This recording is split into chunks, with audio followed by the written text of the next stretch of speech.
প্রশ্ন: ভালোবেসে স্ত্রীকে বোন বলে ডাকা বা স্বামীকে ভাই বলে সম্বোধন করা যাবে কিনা?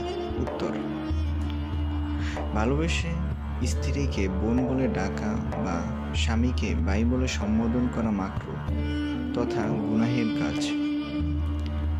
হাদিস শরীফে এসেছে, এক ব্যক্তি তার স্ত্রীকে বলল, হে আমার বোন। রাসূল সাল্লাল্লাহু আলাইহি ওয়াসাল্লাম বললেন, সে কি তোমার বোন?